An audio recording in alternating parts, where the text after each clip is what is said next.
peut-être vu passer l'info, mais Lego débarque dans le GP Explorer de Squeezie. Et cette année, ils ne viennent pas pour faire de la figuration. Une vraie écurie Lego avec 2 pilotes stars, JC et Maxime Badji. Ajoutez à ça une autre campagne spectaculaire à Paris, le grand tournoi des champs, une expérience géante de construction sur les Champs-Élysées. Et là, on se rend compte que Lego France est en train de changer de stratégie radicalement. Alors, pourquoi Lego mise autant sur ces événements? Quel est le vrai objectif marketing derrière tout ça? Combien ça coûte? Et surtout, qu'est-ce que ça change pour nous fans de Lego? On va décrypter ça ensemble dans cette nouvelle vidéo. Bienvenue sur Mr Brick, allez, c'est parti!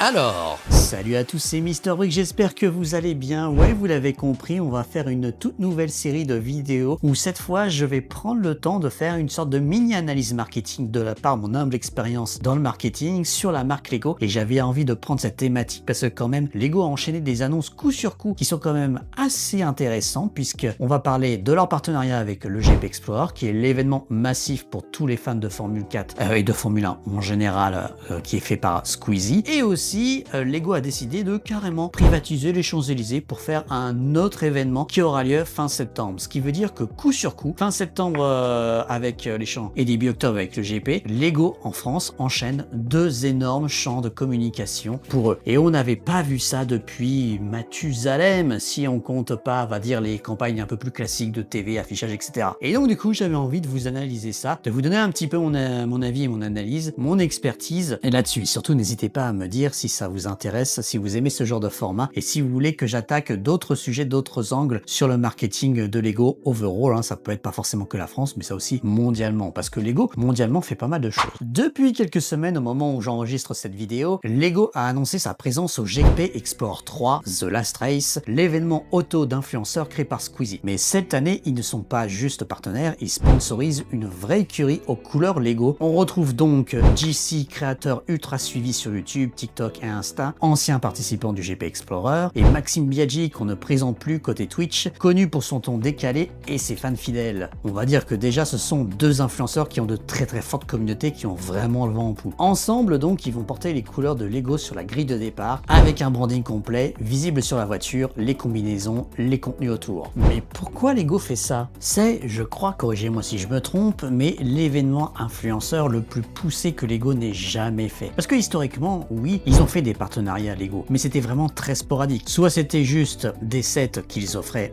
à des gros influenceurs, on va dire surtout les youtubeurs, ou alors il y avait de temps en temps des opérations sponsor. Il y a eu très longtemps Squeezie qui avait fait une énorme ville chez lui. Il y a eu aussi évidemment Michou qui a fait sa propre maison en Lego, mais il y a eu sans conteste, je pense que vous l'avez tous vu passer, Amixem qui a fait énormément de séries sur les sets les plus longs à construire, mais c'était pas sponsor, c'était en fait Lego qui passait les sets, on va dire, leur filait les sets, mais ils étaient pas payés. Et du coup, Lego a vraiment depuis quelques temps mis le pied dans l'influence marketing en commençant vraiment à faire pas mal de publications sponsors avec des gros influenceurs, dont effectivement le duo Maxime et JC, qu'ils avaient déjà fait des posts sponsors pour promouvoir la gamme Lego F1. Clin d'œil. Ça, évidemment, ça, je fais juste un résumé on va dire, des influenceurs du haut du panier. Ils en ont fait plein historiquement avec d'autres types d'influences, que ce soit des influenceurs lifestyle, déco, etc. Mais c'est pas le sujet de la vidéo, donc je le mets un peu à part dans cette analyse, juste pour être sûr que je les oublie pas. Mais alors du coup, pourquoi Lego fait ça? Pourquoi il se plug au GP Explorer? Eh bien tout simplement parce que Lego Monde, depuis son annonce avec son partenariat avec la licence Formule 1, ils ont fait vraiment le paquet dans tous les pays pour promouvoir cela. C'est clair, ça doit être une licence qui doit coûter très cher. D'ailleurs, Disney a eux aussi, j'en profite, eux aussi payé la licence pour 2026 avec la F1. Et ça va être aussi intéressant à suivre. Et donc, on peut voir que, au-delà juste d'avoir créé des simples sets Lego F1, forcément, pour être vraiment rentable, ils ont décidé de mettre le paquet et de vraiment capitaliser sur tous les événements sportifs autour de la Formule 1, que ce soit les différents GP dans le monde ou de toutes les initiatives. Il y a eu beaucoup de campagnes marketing avec les vrais coureurs, etc.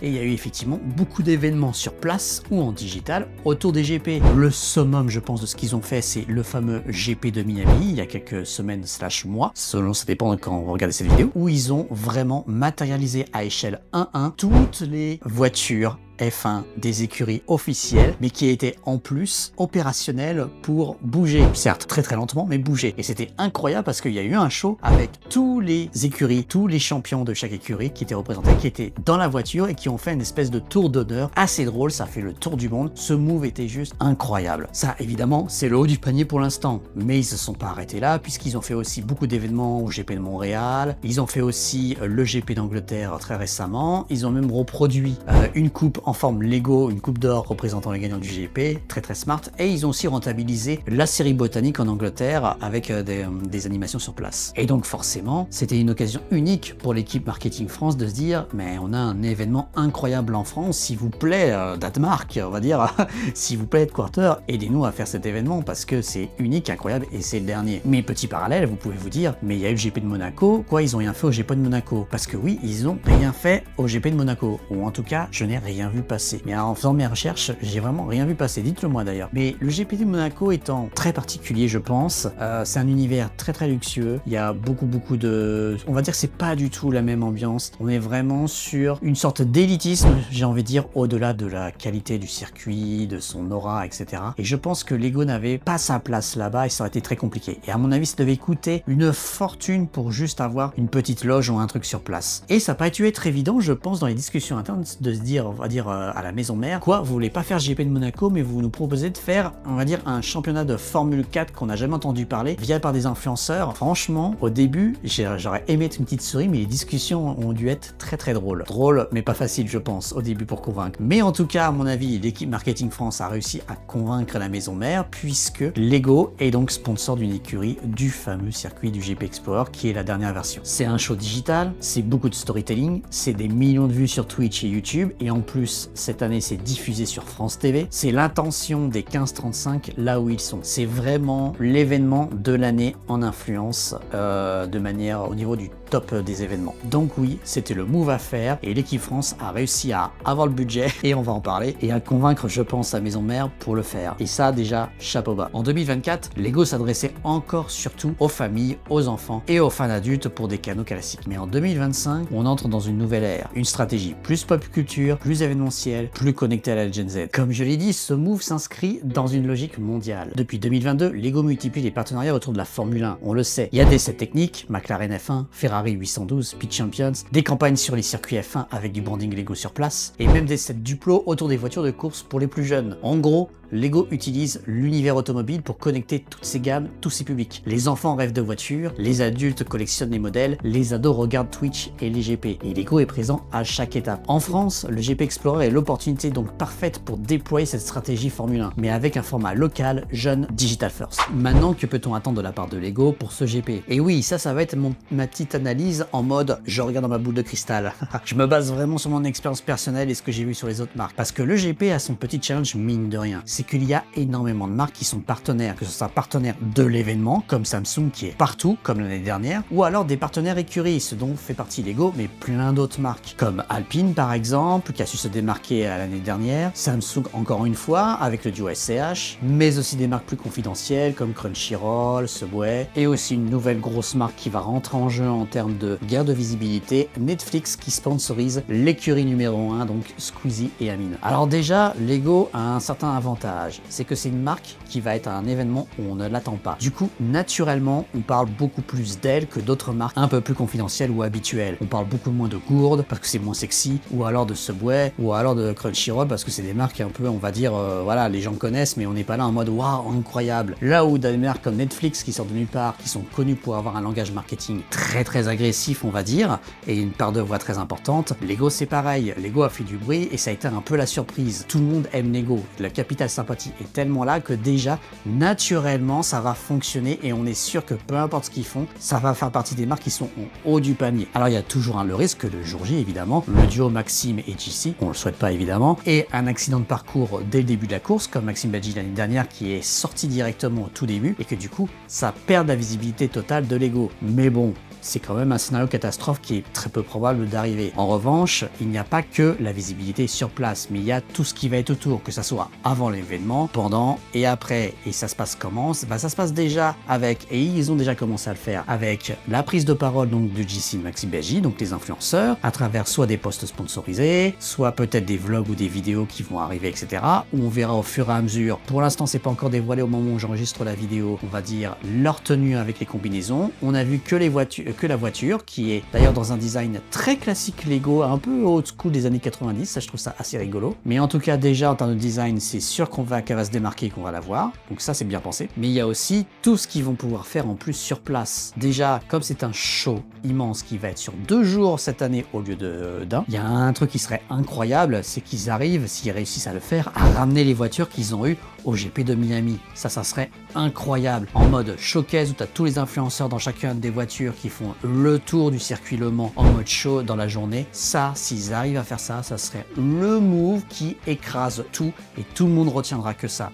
Même si c'est une redite du GP de Miami, ce n'est pas grave, franchement. Parce qu'en termes de guerre de communication, Samsung veut rester numéro 1 et veut vraiment tirer la part belle à eux. Et ils communiquent très agressivement et énormément. Ils ont mis des millions sur la table pour cet événement. Mais là, si rien que Lego, même s'ils n'ont pas le budget de Samsung, font ça, ils écrasent Samsung en termes de visibilité après. Mais bon, ça risque d'être... C'est pas forcément sûr qu'ils arrivent à faire ça. Pourquoi? Parce que ça reste un circuit de F4 qui n'est pas officiel F1. Et les voitures qu'ils avaient créées, c'était vraiment avec les licences des voitures F1. Et je suis pas sûr que la F1 les autorise à utiliser exactement les mêmes voitures avec toutes les licences et tout de toutes les F1 des écuries, alors que c'est un championnat de F4 non officiel, même si c'est agrémenté avec les circuits du Mans. À moins qu'ils arrivent à utiliser, on va dire, toutes ces voitures et à les rebrander en enlevant les couleurs des écuries et en changeant peut-être, en essayant de refaire les écuries du GP, etc. Mais ça reste une grosse inconnue. En tout cas, c'est vraiment le big move qu'il faudrait qu'ils arrivent à faire. Mais il n'y a pas que ça, évidemment. Sur place, ils vont avoir une loge, évidemment, comme n'importe quelle marque, qui permettra de mettre en avant la marque, de faire peut-être des événements s'ils le souhaitent à l'intérieur, faire venir des influenceurs aussi, de tout type, s'ils veulent faire venir du monde.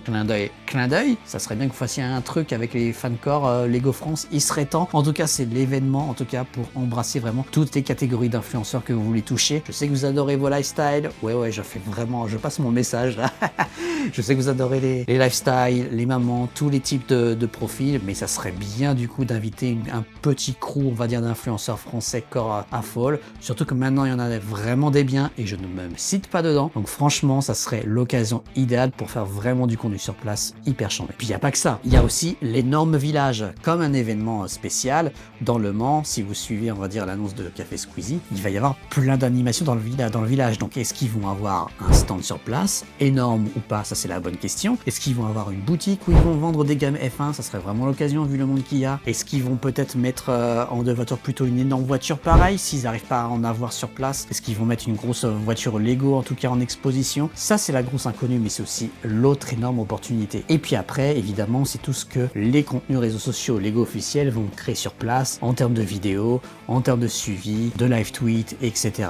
Il y a beaucoup de choses à faire. Donc vraiment, Lego a un très beau boulevard en termes de com. Et en tout cas, s'ils ne merdent pas sur le papier, ils vont faire partie de toute façon des marques qui seront dans le podium, des marques qui se rappellent le plus de cet événement, ça c'est sûr. Maintenant, évidemment, parlons peu, parlons bien, mais parlons de combien ça coûte pour Lego ce genre d'événement. Et oui, c'est pas forcément évident. Comme vous le savez, une entreprise, ça fonctionne en année fiscale, ce qui veut dire que pendant leur année fiscale, ils ont un budget marketing, on va dire, un peu donné, qui peut évoluer au fil de l'année. Si les performances ne sont pas au rendez-vous, les budgets peuvent être cutés ou baissés ou pas. Et Lego, à ma connaissance, en tout cas depuis quelques années que je les suis, n'ont jamais, en France, autant investi sur une si courte période. Ils ont évidemment leur campagne avant botanique, mais c'était pas à ces niveaux-là. Ils ont fait un mini stand, on va dire, sur la place de la gare du Nord, je crois, si je me rappelle bien, mais ça ne coûte pas ce que ça va coûter là, en tout cas sur les 2 événements. Petit disclaimer, avant que je me lance dans des chiffres, sur quoi je me base? Alors je vais me baser sur plusieurs choses. Déjà, ma connaissance de certains tarifs au GP Explorer que je ne divulguerai pas parce que c'est confidentiel, mais en tout cas je connais en tout cas les bases de tarifs sur certains types de sponsoring, combien peut coûter des loges ou des boutiques. Donc je vais me baser là-dessus pour vous donner une fourchette générale. Et après ça va être basé sur mon estimation personnelle par rapport à des gros événements et je mettrai certains disclaimers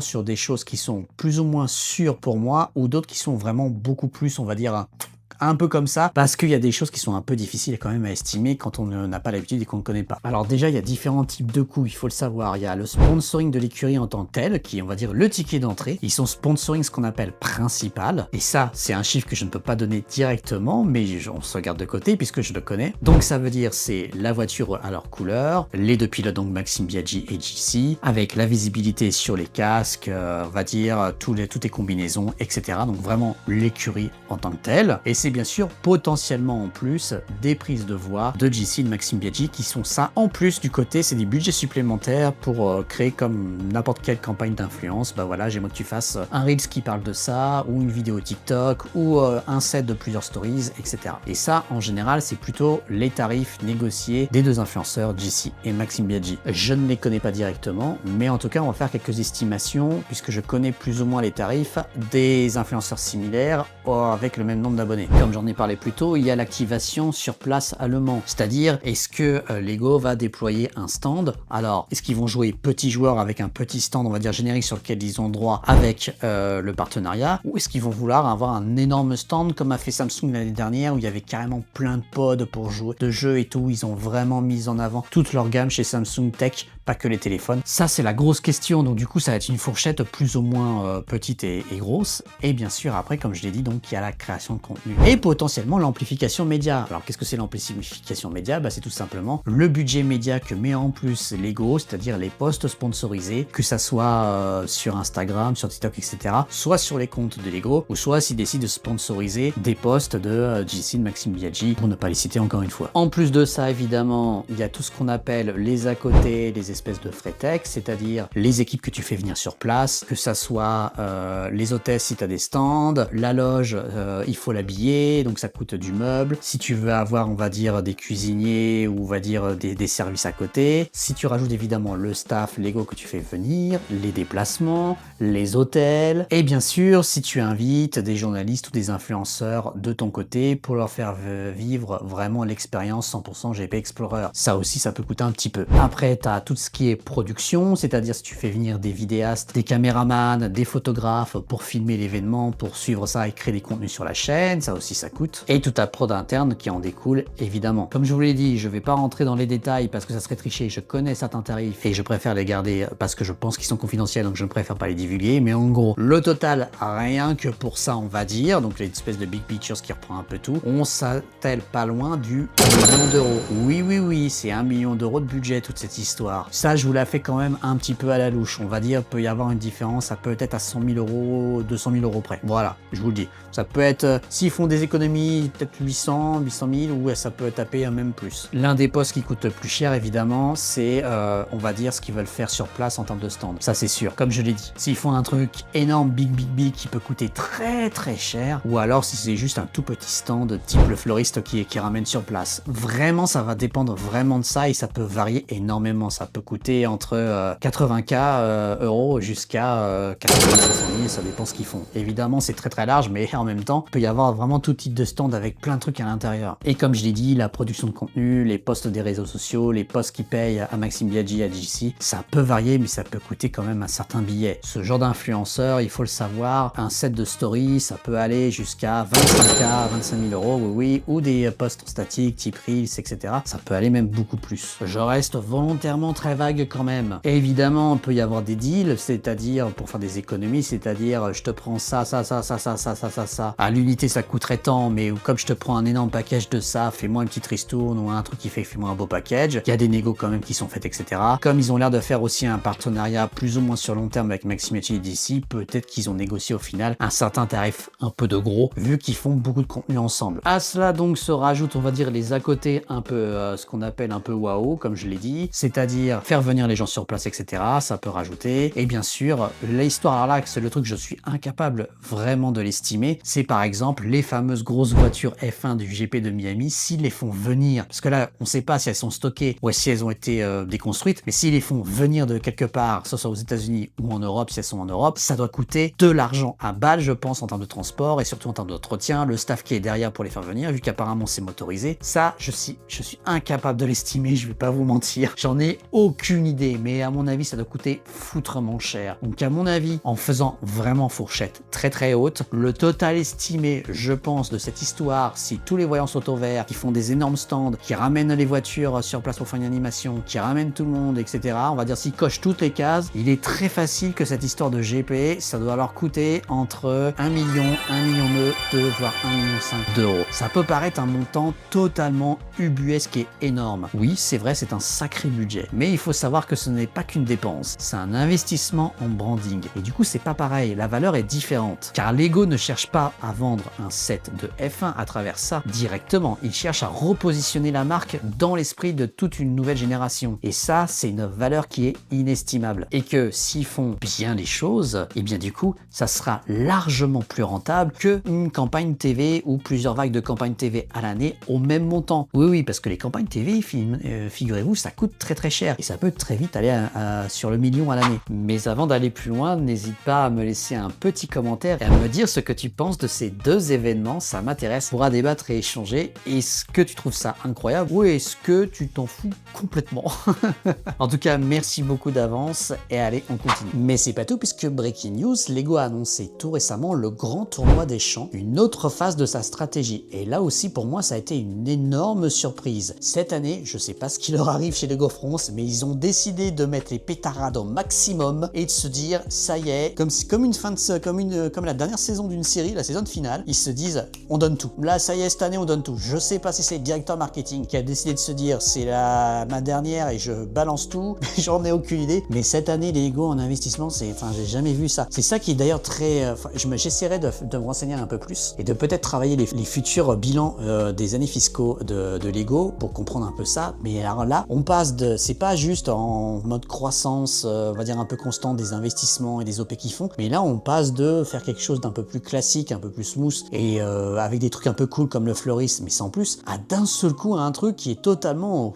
Alors c'est génial, hein. Et à mon avis, chez Lego France, ils doivent s'éclater cette année, ils doivent être contents. Et donc du coup, pendant ce temps-là, donc, Lego lance aussi un événement d'envergure plus familial cette fois-ci. Le grand tournoi des champs qui aura lieu donc fin septembre, où les inscriptions se sont lancées dès à présent. Le principe est simple, des équipes de passionnés s'affrontent autour de défis de construction Lego. On n'a pas encore tous les détails au moment où j'enregistre cette vidéo. Est-ce que ça sera une série de plusieurs défis dans la journée? Est-ce que ça sera construire un truc énorme, château, robots, animaux? C'est vrai que pour l'instant, c'est encore un peu nébuleux, mais je suis sûr qu'au moment où je vais poster la vidéo, il y aura déjà d'autres infos qui sortiront, on me dira t'es un peu old. Si jamais c'est le cas, je les mettrai en commentaire. C'est une compétition qui est gratuite, qui est ouverte pour tous et toute la famille, et c'est ça qui est bien. Du coup, ça va éviter aux gens justement de pas oser s'inscrire parce qu'ils vont dire va y avoir que des tarés de la brique type Lego Master qui vont vouloir s'inscrire dessus et j'aurai jamais ma chance. Non, ils axent vraiment leur communication en mode non, le but c'est vraiment, même les enfants peuvent participer avec leurs parents, etc. Et ça, j'adore. Et surtout donc, le dernier point, c'est en plein cœur de Paris, dans un lieu ultra symbolique puisque c'est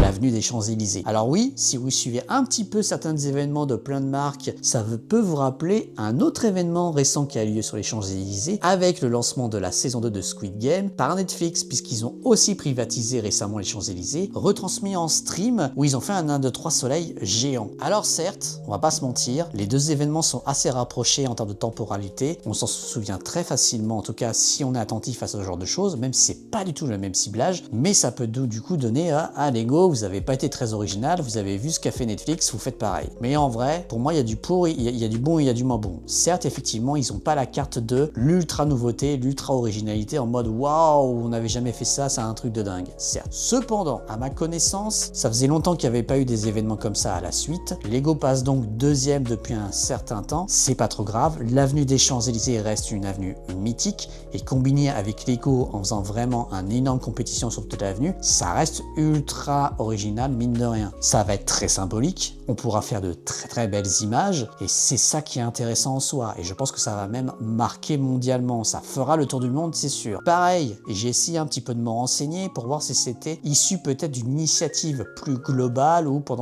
ou un espèce de tournoi géant où vous voyez vraiment Lego a organisé dans tous les lieux iconiques du monde ça. Je n'ai pas vu au jour où j'enregistre cette vidéo aussi pareil d'éléments similaires dans d'autres pays, j'ai vraiment l'impression qu'il n'y a que la France qui fait ça. Et ça, je trouve ça plutôt assez bold parce qu'en général, surtout au vu du budget que ça va représenter encore une fois cet événement, bah en général c'est plutôt issu d'une énorme communication mondiale. Mais là j'ai pas l'impression. Alors donc pourquoi c'est malin comme je le disais? Bah parce que Lego active ici une autre audience clé. Les familles, les passants, les touristes, les médias locaux. Ils font vivre l'expérience Lego physiquement dans un cadre prestigieux. Objectif, ils vont créer du bouche à oreille, ils vont collecter des leads via des inscriptions, ils vont générer du contenu social naturel. Tout le monde va en parler, il y aura des clips TikTok à tire-larigot normalement, et ils vont redonner aux briques leur côté magique et collaboratif. Ils se sont associés à 3 créateurs de contenu à cet événement. Carlito, qui a déjà fait des contenus Lego, et bien sûr Amixem. Et ça, c'est vachement bien, puisque s'il y a bien un créateur de contenu qui a fait énormément de contenu Lego ces dernières années, et un peu for free, j'ai envie de dire, bah c'est bien lui. Et là, plutôt, c'est ultra logique. Alors, à mon avis, ça risque d'être, ça n'a pas encore été annoncé, mais ça risque d'être retransmis, je pense, en stream. Ça serait trop cool. Est-ce qu'ils vont faire des animations sur place? Est-ce qu'ils vont un peu événementialiser ça, un peu comme ce qu'a fait Netflix? Mais aussi, vu qu'il y a un Mixem,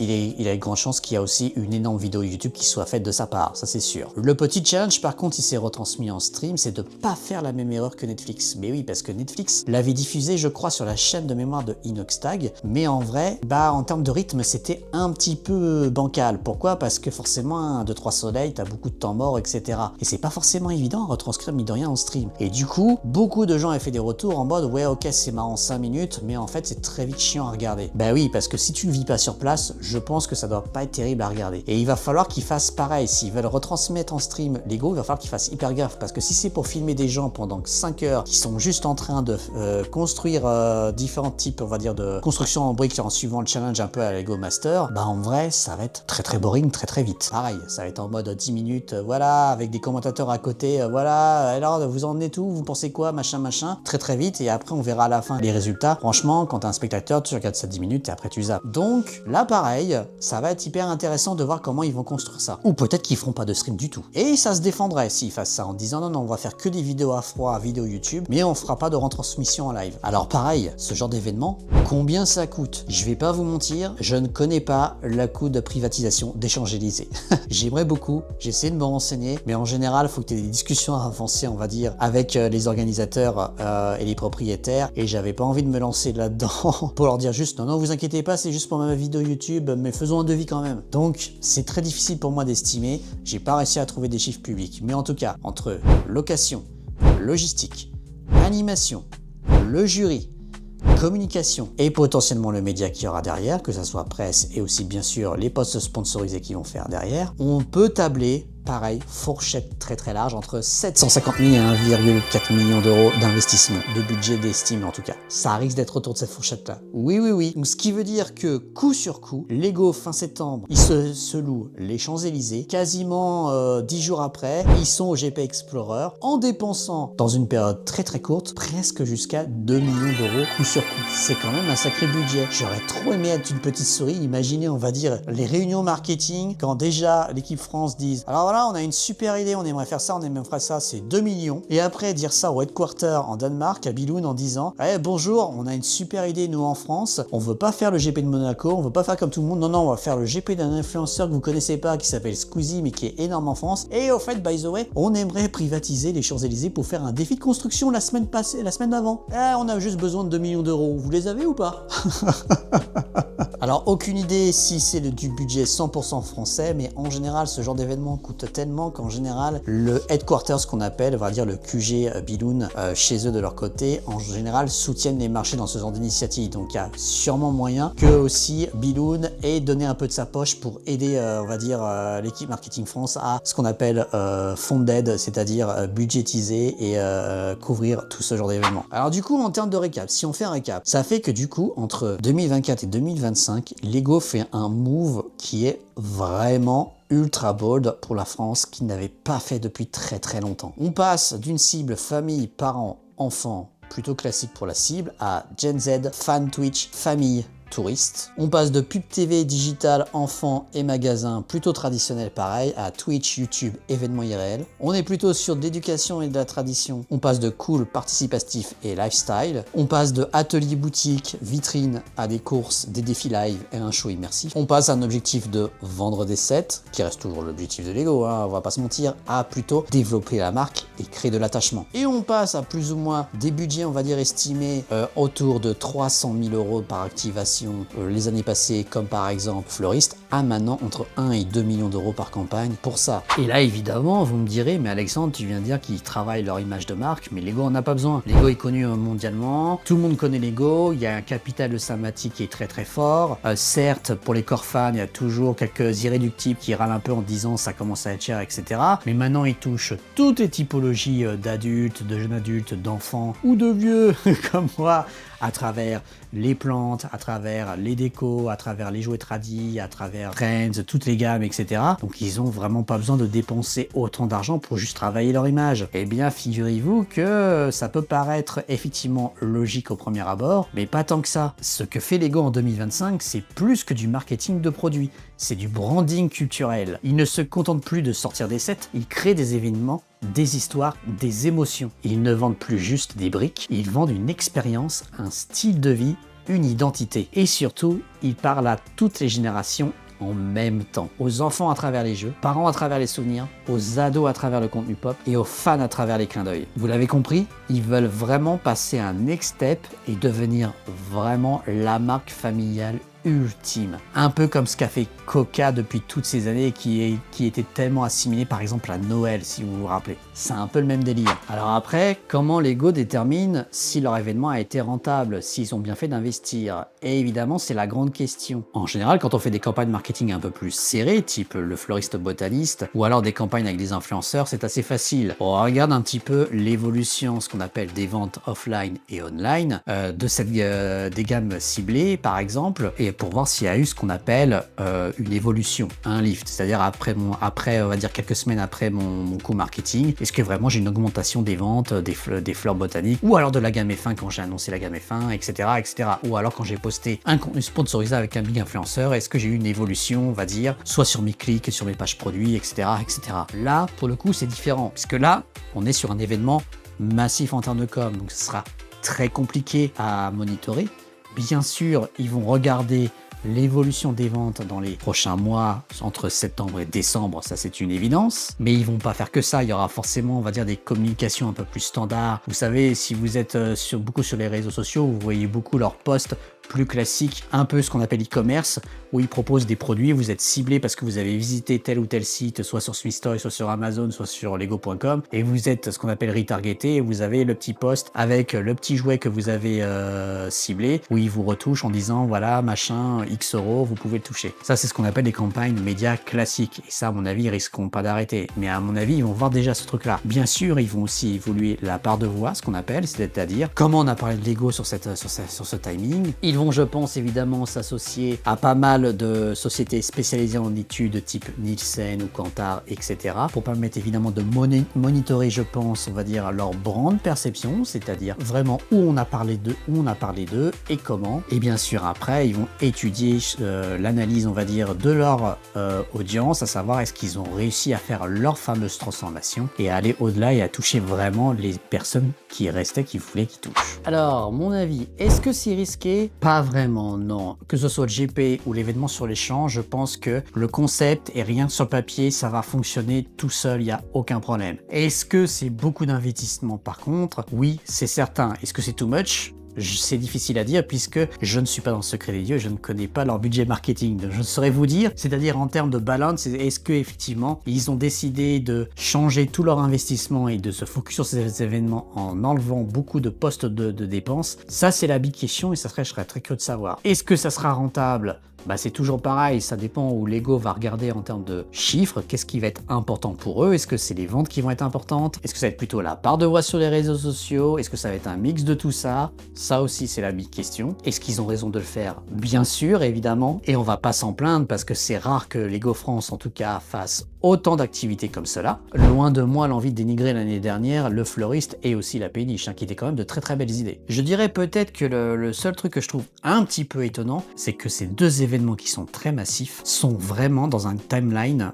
très très proche. Ça, je trouve ça, tu vois ce que je veux dire? C'est-à-dire que, ok, le GP Explorer va s'adresser à une audience très forte, très large, spécifique, et les Champs-Élysées va s'adresser à une autre audience, d'accord, mais il va y avoir quand même, on va dire, des audiences très très similaires qui vont voir les deux. Et avoir l'enchaînement de ces deux événements sur une timeline très très courte, bah déjà, ça peut peut-être saturer un petit peu la communication, et ça c'est un risque. C'est-à-dire que les médias généralistes, par exemple, que ce soit la presse, les influenceurs généralistes, etc., ils vont enchaîner des coms, et peut-être qu'ils donneront pas un max de com sur un événement au vu de l'enchaînement sur les deux, parce qu'après ils diront bah oui mais là on fait que de parler de Lego en ce moment, il y a aussi d'autres sujets. De plus, ces deux événements peuvent un petit peu rentrer en conflit en termes de com aussi, parce que le GP il a déjà démarré en termes de com depuis très longtemps comme vous le savez, et ça va aller de crescendo en crescendo jusqu'au climax en octobre, et ils vont faire un petit peu pareil aussi Lego sur leur événement des Champs-Élysées. Pas de la même manière c'est sûr, mais ils vont commencer évidemment à faire des relances cet été sur les candidatures, et puis après à partir de septembre peut-être communiquer sur leur sélection,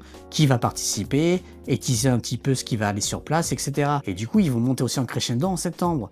Mais du coup, les deux vont un peu se cannibaliser, et ça c'est un vrai risque. C'est un peu dommage du coup, comme s'ils avaient prévu depuis très longtemps, et ça c'est sûr, j'ai oublié d'en parler d'ailleurs, oui c'est vrai, c'est-à-dire depuis combien de temps ils sont là-dessus. Effectivement, peut-être qu'ils avaient prévu, à mon avis, ça c'est mon petite analyse de comptoir, peut-être qu'ils avaient prévu les Champs-Élysées depuis très très longtemps, et que du coup, le GP est arrivé un petit par-dessus, et ils se sont dit c'est une opportunité unique, c'est le dernier de Squeezie, il faut foncer, et ils n'avaient pas prévu de le faire. C'est peut-être possible que ça s'est passé comme ça, on va dire. Parce que en vrai, au vu des montants que ça demande, des investissements, au vu de ça, si t'es une marque en général, tu préfères que ça soit un peu mieux étalé dans le temps pour avoir vraiment couvrir tous tes temps forts. Par exemple, peut-être une en première partie de l'année et l'autre en une seconde partie de l'année pour préparer Noël. Et là, avoir les deux aussi rapprochés, ça je suis très curieux. Et oui, parce que ces deux événements, ça se fait pas du jour au lendemain. C'est beaucoup de travail, beaucoup de, on va dire, de plans à préparer, convaincre des personnes en interne sur les budgets, voir si déjà budgétairement tu peux le faire, savoir qu'est-ce que tu monitores, travailler évidemment avec les acteurs en partenaire, c'est-à-dire BUM qui est l'agence qui s'occupe du GP Explorer, ou avec les parties prenantes des Champs-Élysées pour avoir leur autorisation, etc.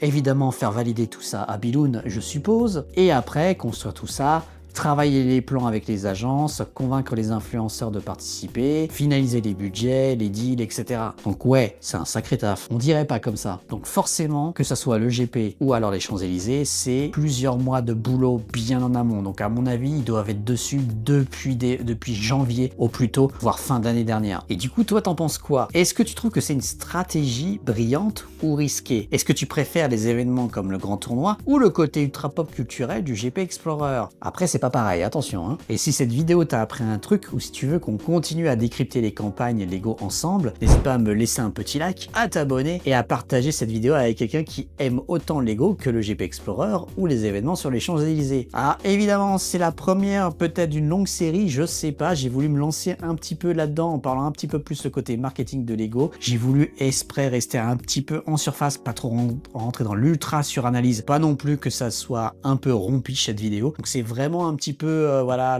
les dessous un petit peu de selon mon expérience, de ce que je connais, le marketing un petit peu pour les nuls. N'hésitez pas à me dire si ça vous intéresse, si vous voulez que je fasse d'autres vidéos plus axées sur certains sujets, donnez-les-moi en commentaire d'ailleurs si vous avez des idées, ou si vous voulez aussi que j'accentue un tout petit peu plus mon analyse marketing, vous pouvez me dire non, vas-y Alex, tu peux pousser un peu plus ce bouchon, c'est bon, on a compris, on sait ce que c'est, etc. Comme ça, on fait des vidéos ensemble. J'ai plein d'autres idées sur Lego ou même Disneyland si ça vous intéresse. Allez, je vous dis à très vite, c'était Mr. Brick. Ciao!